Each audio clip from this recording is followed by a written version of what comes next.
இப்போ நான் சொல்ல போகிற விஷயத்த உங்களால் நம்பவே முடியாது.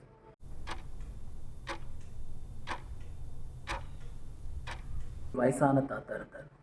ஒரு நாளைக்கு பார்த்தா அவர் இறந்துட்டார். எப்படி இறந்தாருன்னு யாருக்குமே தெரியாது. ஸோ அவருக்கு மூக்குப்பொடி போகிற பழக்கம் இருந்துச்சு. காலைல 7 மணி, 11:30 மணி, சாயந்தரம் 3:30 மணி, இதுவரை நைட்டு 7 மணி. ஸோ இது அவர் டெய்லி ரொம்ப வருஷமாக ஃபாலோ பண்ணுற விஷயம். அந்த தாத்தா ஒரு மாதம் ஆச்சு. அதுக்கப்புறம் என்னாச்சுன்னா, சடனாக ஒரு நாளைக்கு காலையில் இதே மாதிரி தூங்கி எழுந்துக்கிறாங்க. அவங்களுக்கு யாரோ தும்முற மாதிரி சவுண்டு கேட்டுச்சு.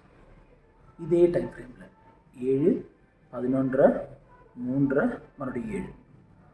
ஒரு நாள் ஆச்சு, 2 நாள் ஆச்சு, 3 நாள் ஆச்சு. இது கண்டினியூ ஆகிட்டே இருந்துச்சு. ஸோ அவங்களுக்குள்ள ஒரு பயம் வந்துடுச்சு. சரி, ஏதோ பிரச்சனை இருக்குது அப்படின்னு சொன்னாங்க.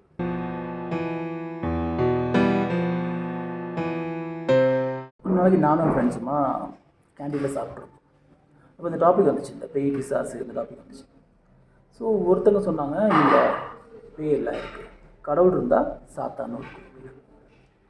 இன்னொரு நாத்திகம் சொன்னான், கடவுளும் கிடையாது, சாத்தானும் கிடையாது, யாரும் கிடையாது அப்படின்னு அவன் சொன்னான். அவன் சயின்ஸெல்லாம் பேசுவான். இன்னொருத்தன் சொன்னால், இல்லை கடவுள் மட்டும்தான், பேய் பூதம்லாம் சும்மா கட்டுக்கிறது கிடையாது அப்படின்னா. அப்போது நம்ம யோசிக்க வேண்டிய விஷயம், நம்ம வீட்டில் இருக்கோம், தனியாக இருக்கும், நைட் ஆகிடுச்சு, ஒரு 12 மணி இல்லை 1 மணி இல்லை 2 மணி வச்சு. மா என்ன மா என்னடா பாத்ரூம் போகணுமா?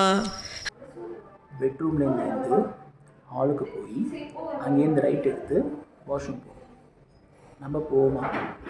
வேறு வழியில் நம்ம போவோம். ஆனால் யோசிப்போம், வேணுமா வேண்டாமா, வேணுமா வேண்டாமா. இப்போ அந்த இருட்டை பார்க்கும்போது நம்மளுக்குள்ளே வர பயங்கள், பேய் இல்லைன்றாங்க, பிசாசு இல்லைன்றாங்க, ஓகே. அப்போ ஏன் நம்மளுக்கு இருட்டை பார்த்து பயம் வருது? பேய் தான் இல்லைல்ல. ஸோ உங்களுக்கு என்ன தோணுதோ கமெண்ட்ஸ் சொல்லுங்கள். பேய் இருக்கா, பேய் இல்லையா, கடவுள் இருக்காங்களா இல்லையா என்னங்கிறத கமெண்ட்ஸை சொல்லுங்கள்.